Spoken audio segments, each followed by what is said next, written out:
And remember, that means victims, and it means black masses, and it means gross irreverence and sacrilege of the Blessed Host and the precious blood every day. It means all that.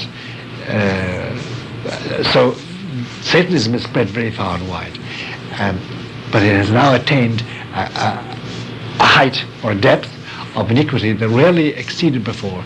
It is this: the normal Satanist group looks for a child, preferably a little boy, to be the victim, and unspeakable horrors are committed on that poor victim.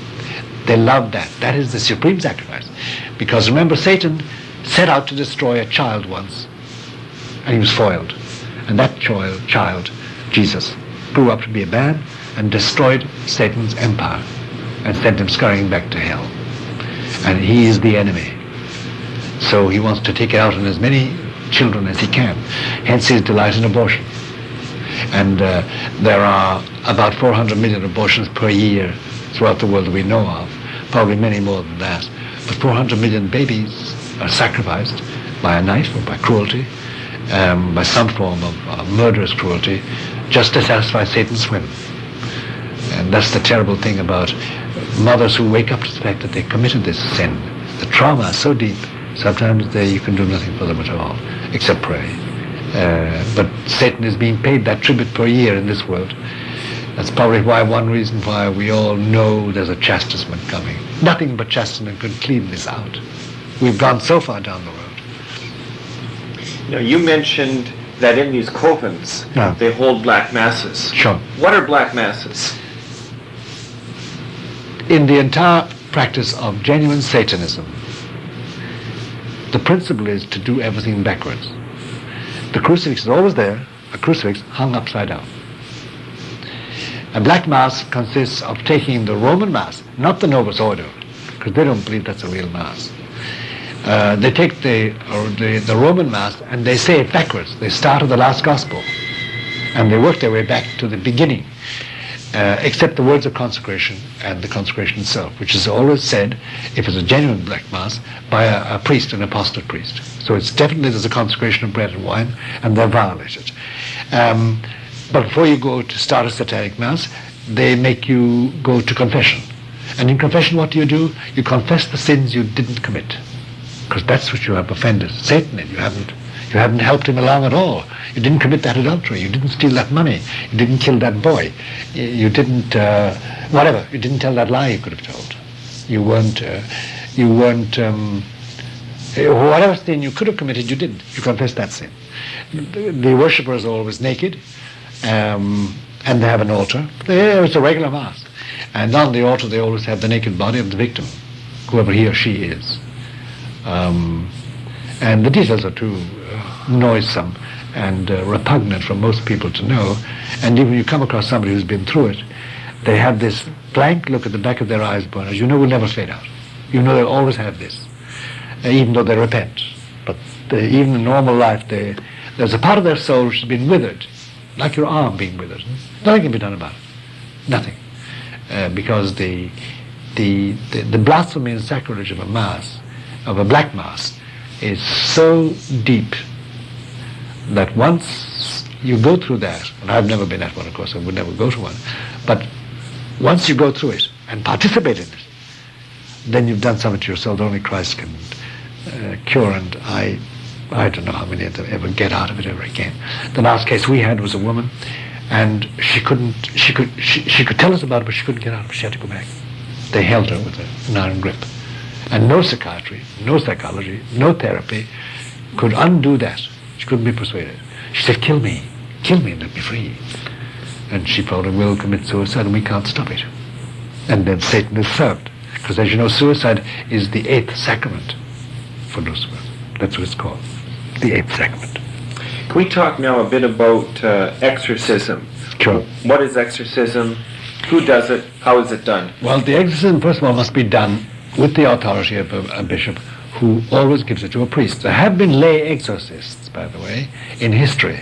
In times of want, bishops will take a very holy man and tell him to perform exorcism with permission. But normally it's a priest, because although many people do not realize it nowadays, once a priest's hands are consecrated, then there is a change in his soul. Once a priest's hands are consecrated, then there is a change in his soul, a spiritual change, which you will never lose again.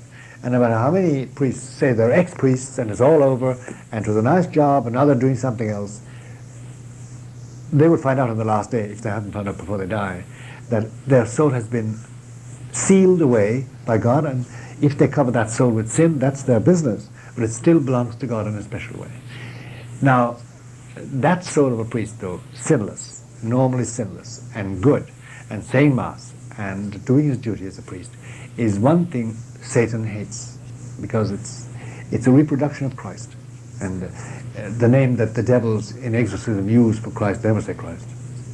They always say the nameless one, the great weakling, the milquetoast, always hurling insults at him, the carpenter from Nazareth. You can force them to say Christ, but then they're going to take it out on you. I did it once, and they punish you, and it's not a nice punishment at all.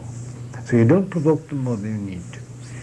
Now, so it must be a priest, and he must have authority from the bishop. I know bishops, and we've gone to them and said, look, John so-and-so or Mary so-and-so down the street in your diocese, they need exorcism, Your Honor, Your Excellency. And they've said, look, I know nothing about it, I want to know less, you have the authority, but never ask me again. They're afraid of it, they don't believe it, they're afraid not to believe it completely, they don't have anything to do with it. Anything to do with it. I know one bishop who's not like that, and he shall remain nameless. And he's regarded as an eccentric by his fellow bishops, because he believes in the devil, and believes in exorcism, and hasn't a full-time exorcist. In the Archdiocese of New York, there's no full-time exorcist. We get them from out of town. And that's not reflecting on the cardinal here. He does believe in the devil, we know, does believe in possession, that it does occur, does believe in exorcism too. But there are difficulties against this archdiocese appointing an exorcism that don't come from the cardinal, they come from the chancery. That means some of his subordinates will have nothing to do with it. So we have to put up with that.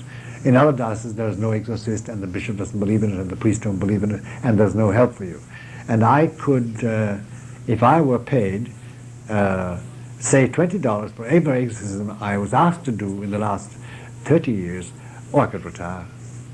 I could have a fleet of assistants doing them on the side. The amount of people who know they're possessed and have deliberately walked into this trap and then can't do anything about it because there's no priest and there's no bishop willing to help them, and the bishop laughs them out of court. And the pathetic letters I get, which I can never publish, what the bishop said to them and told what them to do: go away and have a good steak, a blood red steak, and have a good bottle of beer. If your wife, go and make love with her. If you haven't, well, take care of yourself, do something nice, which means go out to the local brothel or something like that. It's lack of faith. Again, we come back to the apostasy, because the first thing Satan wants to make sure is that you think he doesn't exist. It's the old principle. I remember when we were being instructed in intelligence in Rome and the Vatican, because we were doing some intelligence work, they taught us, they tried to teach us anyway, some of them never picked it up, to be anonymous. So you could be in a crowd, nobody would notice you. The idea is you don't exist. We're here, but we don't exist. And that's why the great laugh Lucifer has at times is that he moves in jackboots in the boardrooms and bedrooms and in government offices and the parliament houses, and he doesn't exist. It's a myth, it's a joke. What a marvelous cover. What a marvelous cover. If Hitler or Stalin had spies of that caliber, they could have us in the bag long ago.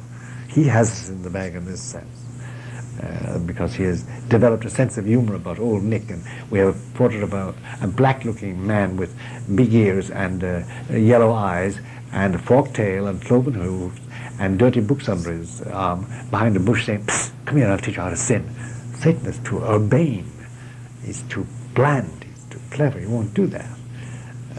It's too studied an approach. So that's exorcism for you, and who must do it? Exorcism itself is a ceremony which the church has a fixed form for exorcism. You find it in the normal prayer book. And nowadays the prayer books don't have it precisely because the bishops dropped it. And in the prayer books they were submitted them for their approval. But It's lengthy prayers, traditional prayers, calling on Saint Michael, and then there are other prayers that you put in, but a lot of it is left up to the exorcist, because at a certain moment I must turn around and say to you, the possessed person, who are you? And an exorcist never obeys, never answers the question. He asks the question. He never answers the question of the possessed person.